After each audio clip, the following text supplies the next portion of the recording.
name is Alpesh Amin. I will be serving in two roles today. I'm your keynote speaker for the first talk, as well as being the program moderator for the meeting. It's a huge, huge pleasure to be here and spend some time with you. Hopefully we'll have lots of fun. I want to first commend everybody because you all are to be commended to spend the Saturday almost half a day with us. It shows your commitment to healthcare, shows your commitment to your patients. So we really appreciate that. Again, my name's Alpesh Amin. I'm professor and chair of the Department of Medicine and executive director of hospital medicine at the University of California, Irvine. And thank you for joining us today. Just a few housekeeping items that we wanted to go through with you.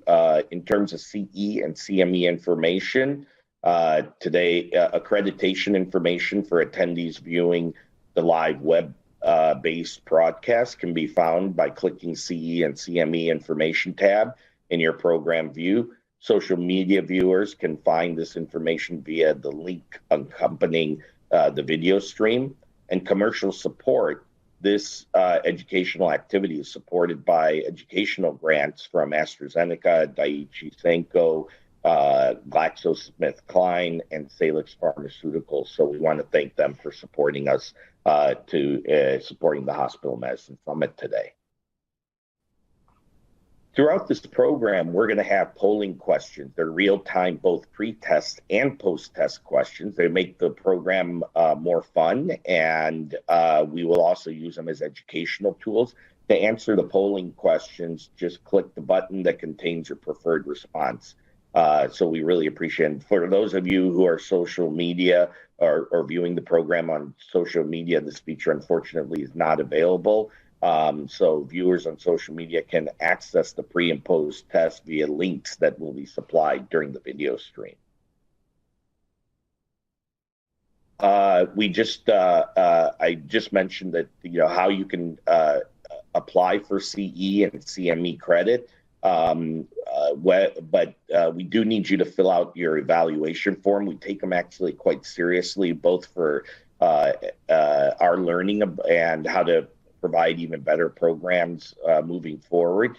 But we also use it to ensure credit for both CE and CME. Social media viewers should follow the posted links on the pre-test, post-test, and evaluation forms.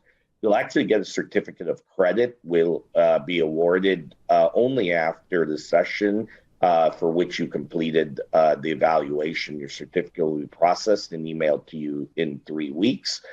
Pharmacists must check the CPE monitor to access their credits within 60 days of the program. Credit cannot be issued after 60 days.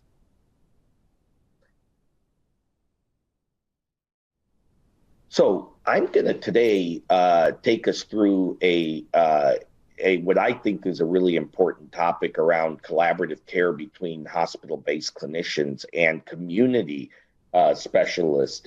It's really, really important that we really continue this the transitions of care, the communication between the inpatient and ambulatory setting, the facilitation. It's one of these things where, if you think about it, really healthcare, we want to create a healthcare of continuum, where the patient is really the one in the center, and the patient is the one that actually is the center of the circle, where everybody else is kind of coming into their job in improving the patient care or treating the patient. They're coming in at a certain time in the patient care process, and it becomes really important that we connect the dots here from a collaborative standpoint. So again, my name is Alpesh Amin, and these are my titles. These are some of my disclosures, mostly centered around research and creative work. In terms of my learning objectives, we're going to be describing collaborative care and the role of individuals and systems in collaborative care models. We're going to identify opportunities to improve collaborative care and transitions from acute to post-acute setting, and we're going to cite successful models of collaborative care. Let's start off with a few pre-test polling questions and try this out. All right. Which of the following is an example of an individual responsibility and collaborative care models versus the collective clinician community? Is it to encourage institutions to identify and constructively address barriers of effective collaboration? Is it to promote the development and use of institutional policies and procedures to address conflicts that adversely affect patient care? Is it to communicate appropriately with the patient and family and respect their unique relationship as members of the team?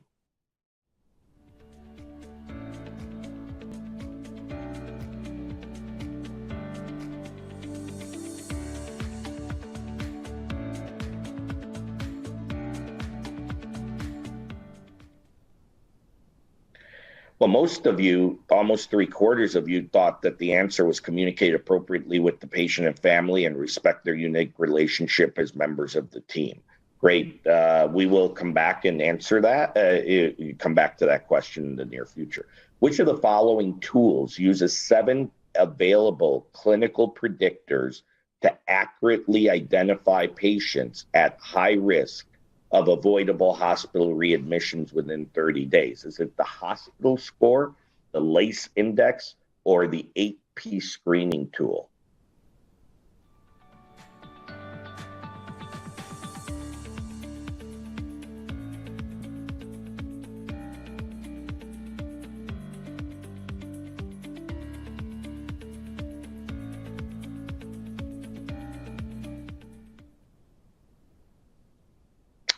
Wow, so we're more split here between the hospital score, the LACE index, and the 8P screening tool. So stay tuned as we go through the talk, and we'll try to answer that for you.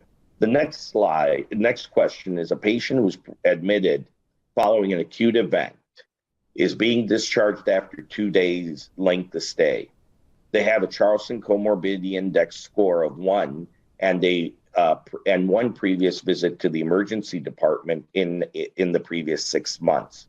Based on this information, according to the LACE index, what is this patient's level of risk for rehospitalization within 30 days? Low risk, moderate risk, or high risk?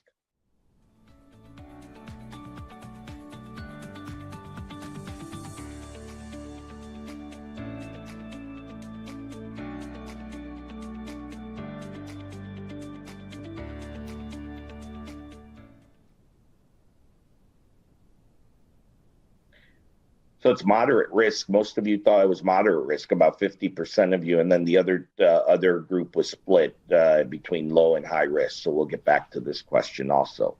All right, so let's go ahead and have a little bit of fun here and talk about the overview of collaborative care. So thank you.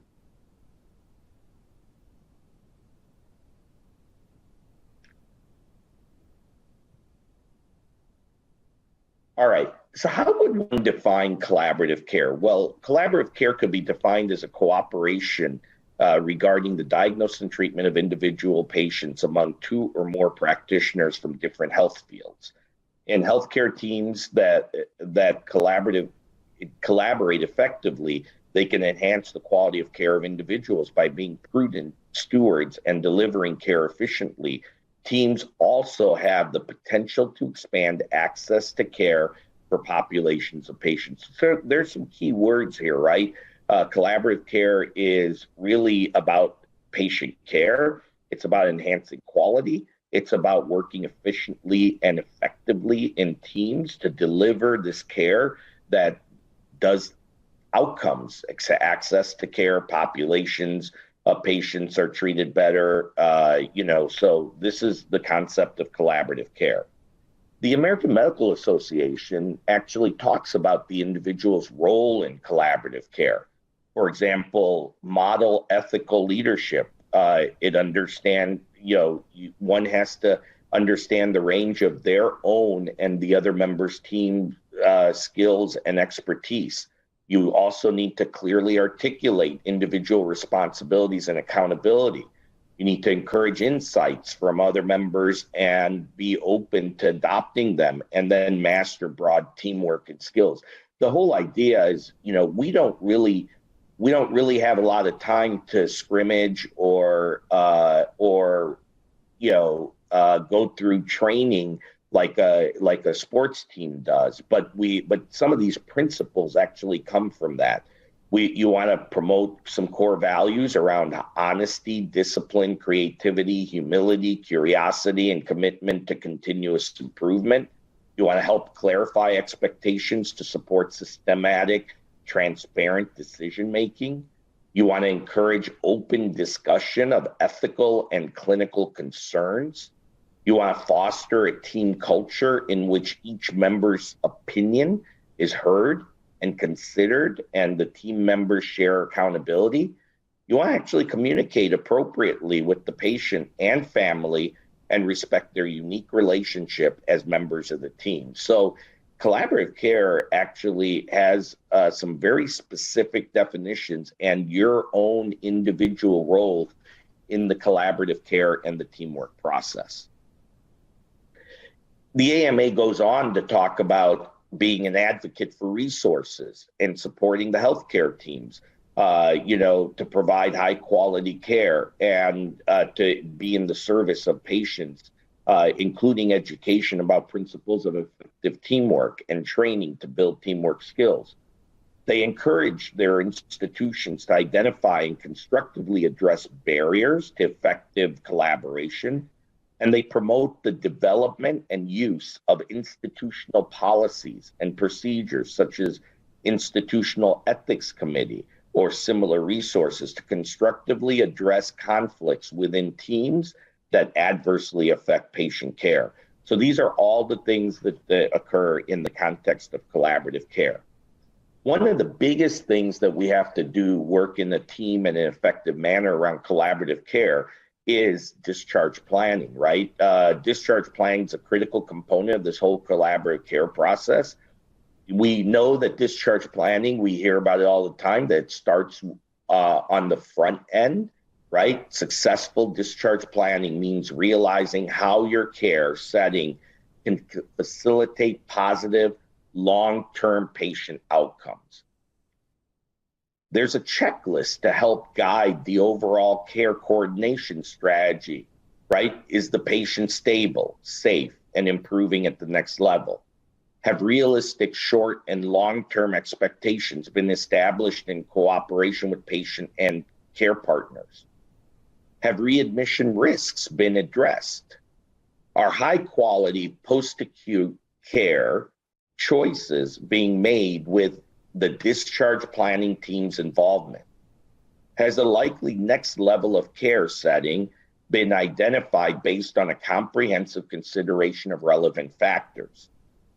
Has the community physician been identified and made aware of the patient's presence in the facility?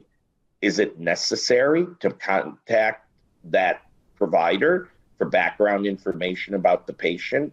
So these are things on a checklist. And, as we think about this, even the simple thing about having an airplane take off, the pilot, the co-pilot, the airline stewardesses, the mechanics, everybody goes through a checklist process because they work in a collaborative manner to make sure that the plane is ready to take off and is going to do it with the highest safety and highest quality. We should be thinking about doing that in a similar type of way when we think about critical components to collaborative care and the care process, including the discharge planning as an example here. We also talk about transitions of care as part of the collaborative care process. Identify patients at high risk for rehospitalization. Develop specific interventions to mitigate potential adverse events. Reduce 30-day readmission rates. Improve patient satisfaction and HCAHPS scores related to discharge. Improve flow of information between hospital and outpatient physicians and providers. Improve communication between providers and patients are all part of the process of successful care transitions, if you like. So we've talked about some of the key principles of collaborative care, and we've given two examples in the area of discharge planning and transitions of care to meet the collaborative care process. But there are some unmet needs in collaborative care that I'd like to talk about. Poor communication between clinicians is the most common root cause in the issues around collaborative care. For example, problems with communication between clinicians are pervasive and result in harm. There have been studies that have shown that poor levels of communication exist between clinicians at all levels of the healthcare system. On average, 1 in 5 Medicare beneficiaries discharged from the hospital are readmitted within 30 days. If you think about this, what if 1 in 5 airplanes had to return to the terminal instead of taking off after they went to the runway? What if 1 in 5 airplanes actually landed at their place and then turned around and said, whoops, I forgot, I didn't do a good job, I need to go back and grab something, right? This rate of 20% is huge. The Joint Commission has found that communication issues is the single most common root cause of sentinel events. I can tell you, tying a few things early in my career when I first started, we had come to the conclusion that my CEO met with me and said, hey, we can do a better job in discharge planning. And so he asked me to put a team together to address the issues around discharge planning. And so I put a multidisciplinary team together, and through an iterative process, we basically found out that the single most important thing that could facilitate discharge planning was better communication. So we created processes, including the use of our electronic medical system, to help improve the communication between the different players of the healthcare team. And we actually, within 8 to 9 months, we actually improved our discharge planning customer satisfaction scores by almost 50%, which was huge. Because as you know, in many places, improving customer service scores is not the easiest thing. And even a 1% difference is a huge thing. Timely PCP follow-up also impacts the rate of 30-day admissions. We've learned that patients that lack timely PCP follow-up are more than 10 times likely to be readmitted back again. So, and the literature is starting to show that patients that have follow-up within 7 days, can actually make a significant improvement in their follow-up issues, in prevention of readmission issues. Nearly 1 in 3 patients discharged from the hospital with the discharge status of home health does not receive home health.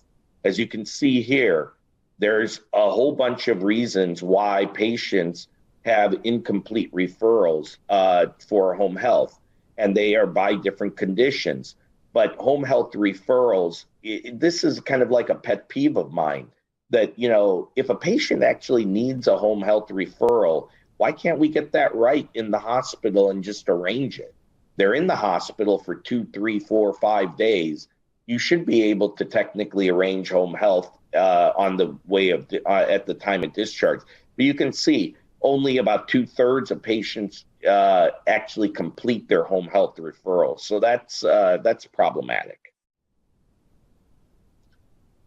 So what are some of the other impacts of ineffective care transitions? We know that leads to adverse outcomes for patients, including medication errors, clinical progression of illness, lack of post-discharge follow-up, avoidable emergency department visits. There's a decreased patient and staff satisfaction. There's inappropriate use of resources. There's financial penalties through reduction in reimbursement from the CMS and other insurers. What can we do to improve collaborative care for our patients? Well, there's certain things that can be done. For example, early discharge planning. Early discharge planning, we've mentioned that, at the time of admission or even before, discharge planning should start. because early discharge planning can significantly decrease hospital length of stay, readmission risks, and mortality risk.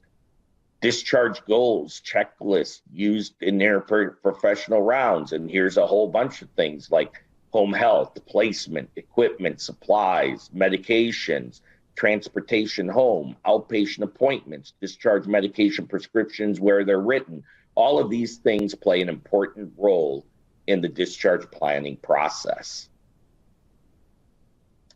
Now, let's talk about some tools to help with the collaborative care process. The Society of Hospital Medicine came up with something called an 8P screening tool. And this helps to identify patients at risk for adverse events after the discharge process. What do they screen for? They screen for problems with medications, psychological issues, principal diagnosis, physical limitations, poor health, patient support, prior hospitalizations, palliative care. All of these things are examples of what gets screened for. And you can see an example on the right-hand side of the screening tool that people can use as part of the discharge planning process. There's also something called a hospital score, and this uses this is a validated tool that uses 7 available clinical predictors to accurately identify patients at high risk for avoidable hospital readmissions within 30 days. So remember, when the question was asked, which uses 7 available clinical predictors, it's the hospital score, right? And it uses, the predictors are low hemoglobin, you get 1 point, discharge from an oncology service, 2 points, low sodium, procedure during hospital stay, index admission type, urgent or emergent, all give you 1 point. The number of hospital admissions during the previous year gives you a variation of points, as you can see. And then the length of stay of greater than or equal to 5 days gives you a couple of points. And this has been shown to have superior discriminative ability over some prediction tools. And it may actually be more useful tool in moderate-sized community hospitals.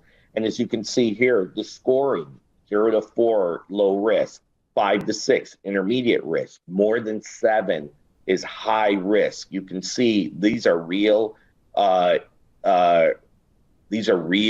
issues around helping us predict the risk of readmission. So it's a nice, simple tool that can be utilized to help predict the risk of readmissions between low, intermediate, and high risk. And then another tool is called the LACE index, which you may have heard of. It's to identify high risk of readmissions, okay? And the LACE index uses length of stay. The A stands for acute or emergent admissions. The C for Charlson Comorbidity Index, and the E is basically, did they have an emergency department visit? And again, it's a validated tool to predict whether you're going to have a 30-day readmission. The length of stay, acuity of admission, comorbidity of patient, emergency department use in the last 6 months are the components of the LACE score. And if you have a 0 to 4 points, it's low risk, 5 to 9 points, moderate risk, greater than 9 points is high risk again. Now, the other thing I think that's important as part of the collaborative care process is management of patient expectations. And, it's important that we set realistic patient expectations for life after hospital discharge. We look for gaps between what the patient expects and what the team anticipates. And we educate the patient and family on the following: scope of patient's conditions, plan for post-discharge care, responsibilities of patient and his or her family in the patient's treatment and recovery timeframes. We also need to notify the community physicians, and it's important. CMS is actually on May of 2021 required health IT systems capable of sending, receiving ADT messages to provide the ability to send ADT event notification to patients, designated providers, and organizations. Event notification for patient admission and discharge or transfer, these are the key components that you can see here. Inpatient admission, emergency department, they observation, transfer, and discharge are part of the notifications around that need to happen. And so the CMS is also encouraging better communication across the spectrum. We also need to think about the next level of care as part of the collaborative care process, right? Again, we talked about appointments for follow-up with the PCP within 7 to 14 days, medical follow-up, social visits or social work visits, pending legal issues, peer support, and home-based services are all part of the process. Joint Commission, is there a documentation in the medical record of a continuing care plan, which includes the next level of care recommendations? And was the continuing care plan, including next level of care recommendations, transmitted to the next level of care provider no later than the 5th post-discharge day? Is an example of what the Joint Commission has put out there. So let's talk a little bit now about collaborative care successful models. So the South Texas Physician Alliance Heart Failure Reduction Program, this is called the STPA, is an independent physician group in Lower Rio Grande Valley. They work to improve healthcare communication utilizing a company leading reach to digitally coordinate care for heart failure patients. This was a 30-day program that was initiated with the referral for heart failure patients. And what they basically found, using a digital platform for confirming appointments, communicating issues via the team through chat functions, and sharing documents, they were able to reduce the readmission rates for heart failure by 13% as a result of this program. So good outcomes. There's also another project called Reengineering the Discharge Process, or called RED. And RED consists of a set of mutually reinforcing actions that the hospital undertakes during and after hospital stay to ensure a smooth and effective transition at discharge. And when you look at this, there have been case studies that have looked at this. So Bakersfield Memorial Hospital did a 30-day readmission of Medicare patients, dropped over a 6-month period, and you have 11% from 25%. They all payer 30-day readmissions dropped from 6.5%. From an average of 7.5%. St. Mary's Medical Center did this for heart failure patients and showed a drop from 22% to 7.7%, and helped reduce all-cause readmissions by 5.7%, so big drops in readmissions. And they also introduced the RED reengineering discharge process with heart failure patients, which helped the facility reduce overall readmissions by about 20%. So, in summary, there's a few things that that I think are kind of important here as part of the collaborative care process. Collaborative care consists of cooperation regarding the diagnosis and treatment or treatment of an individual patient among 2 or more practitioners from different health fields. It's a successful discharge planning is a critical component of the collaborative care process. Communication between providers is the most common root cause of sentinel events. And a variety of tools and strategies exist to assist with improvement of collaborative care. One of the things around communication that I also wanted to highlight, which I forgot to mention during the talk, but I'll mention it now here, is that when I started our hospital medicine program, it's interesting because a lot of times the Joint Commission, the way the Joint Commission works is they will say, set your policies within certain guidelines. And then when Joint Commission comes and assesses hospitals, they want to make sure that you're adhering to your policies. So one of the common policies is the time to complete a discharge summary in the, from the hospital setting, so that, and if you think about it, the discharge summary is one of the most important tools that we have to communicate between the inpatient care process for a patient and the ambulatory setting. And in today's day and age, as we have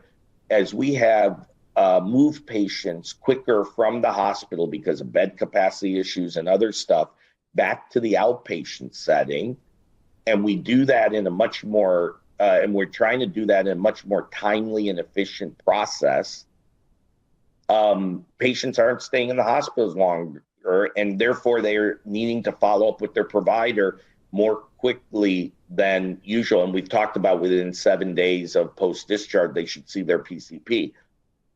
Well, many hospitals around the country actually say you got to complete your discharge summary within 14 days. Well, if you think of discharge summary as an important communication tool, 14 days seems like a really long time. So then as we teased it out, we asked ourselves, why is it 14 days? And it really is 14 days because we want to make sure we meet the policies of the Joint Commission and give the providers enough time to complete the discharge summary. But from a patient care standpoint, one would say the discharge summary should be completed on the day of discharge so that it's available to the next provider to ensure communication. So one of the things we implemented in our hospital medicine program is that we said, let's complete the discharge summary prior to the patient leaving the hospital. Therefore, we can actually hand them a copy and they can actually take it into their primary care provider's office. Now, that took a lot of effort on our part, but we found that helped facilitate communication and the transitions of care across the continuum. So simple strategies like that can be a really big help, despite organizational policies and so forth that may prevent that from happening. A variety of tools and strategies we talked about exist to improve collaborative care, and then successful collaborative care models may provide guidance towards improving practice in other similar organizations. All right, let's go back to our post-test. Which of the following is an example of an individual's responsibility in collaborative care models versus the collective clinician community? Encourage institutions to identify and constructively address barriers to effective collaboration. Promote the development and use of institutional policies and procedures to address conflicts that adversely affect patient care. Communicate appropriately with the patient and family and respect their unique relationship as members of the team.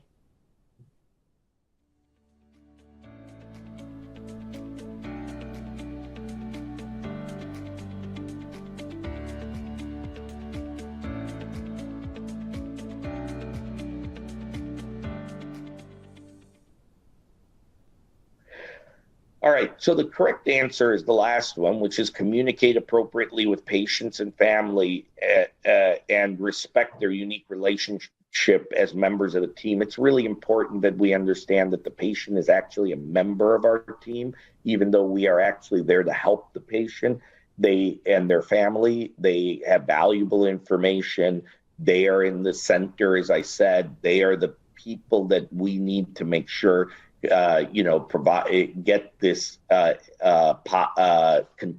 all the aspects that we've talked about in terms of effective care, communication, and education.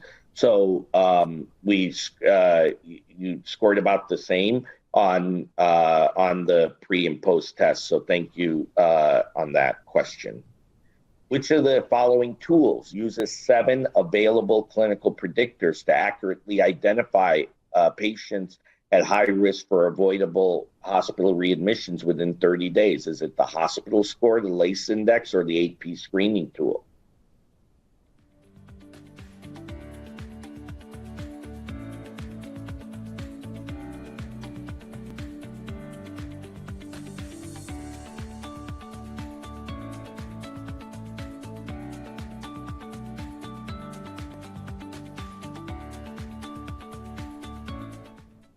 All right, significant improvement here. The correct answer is the hospital score, right? It has 7 key components to avoid readmissions.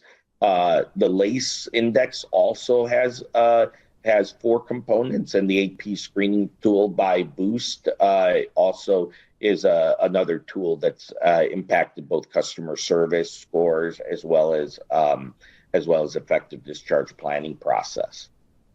But the correct answer is hospital score here. This question is actually for the next our next talk. So I'm gonna leave that. I'm gonna leave that.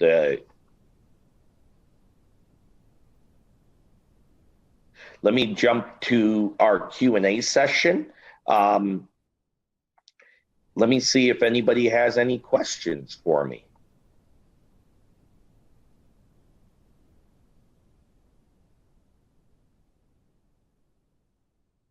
So the first question that I hear is, what type of clinicians are most likely to be part of a team to facilitate the collaborative care and the continuum of care process?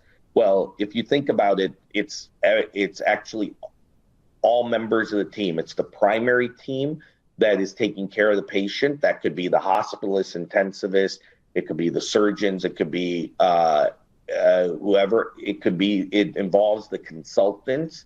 It involves the patients themselves, as we said, are members of the team and the process. It involves where's the patient going?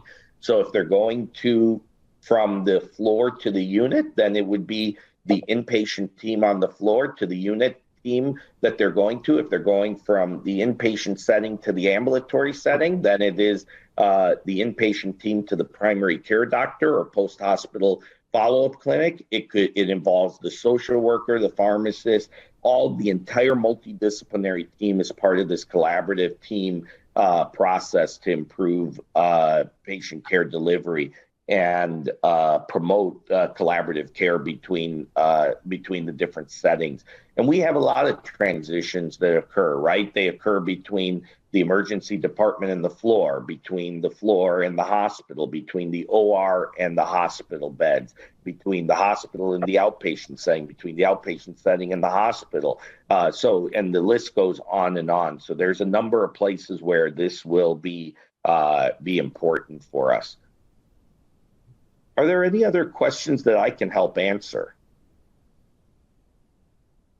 Doctor, one thing, I put up the right question. Yeah, I'm sorry that last question was wrong. So if we could re-poll this last question. How do I get back to that? Oh, just click on view presentation at the top there. Okay. Yes, thank you. So let's do this last question. A patient who was admitted following an acute event is being discharged after a 2-day length of stay. They have a Charlson comorbidity index of 1 and 1 previous visit to the emergency department in a previous 6 months.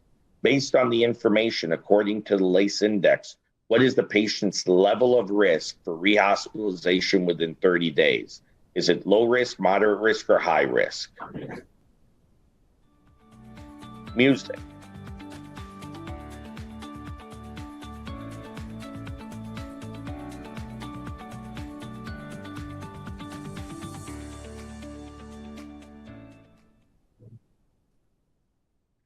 All right, so most of you said the answer was moderate risk, right? If you look at the LACE index, the LACE is length of stay, right? So you could see that this patient actually, if we go back and look at the LACE score, since we have a minute or two here, let's look at it. So if you look at the LACE score, the first one is length of stay. And if you're 1 day, it's 1 point, 2 days is 2 points, 3 days is 3 points. You can see that if was it an acute or an emergent admission, what was the Charlson comorbidity index? and what is the was there a visit to the emergency department within the past 6 months? And if you score between 5 and 9, you're at moderate risk if you have that in terms of number of points. So let me go back to our question here.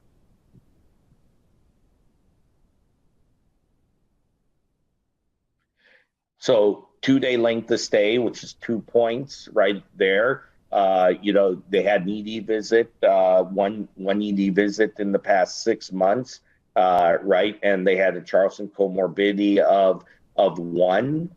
So you had one visit, and they also had an acute event, right? So was admitted after an acute event. So you had acute event, which gave you a point. You had 2 days of length of stay, which gave you 2 points. You had a Charleston comorbidity index, again, which gives you a point. And you had a previous visit from the ED within 1 month. So if you go back again here, right, you had the length of stay of 2 days is 2 points. There's 3 points for acute admission, so that's 5. You had a Charleston comorbidity of 1, which is 6, and one visit from the emergency department. So you're in the moderate risk. So those of you that answered moderate risk is correct. And that's how you use these tools and these scores. So it can really help you in terms of answering those questions. All right. We've talked about what type of clinician. So is there any other questions that I can help answer before we go on to our next topic?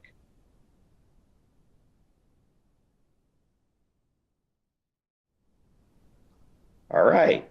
Well, thank you very much. So I'm going to introduce Dr. Biff Palmer. Dr. Palmer is Professor of Internal Medicine at the University of Texas Southwestern Medical Center in Dallas, Texas. Dr. Biff Franklin Palmer is, again, Professor of Internal Medicine. He is board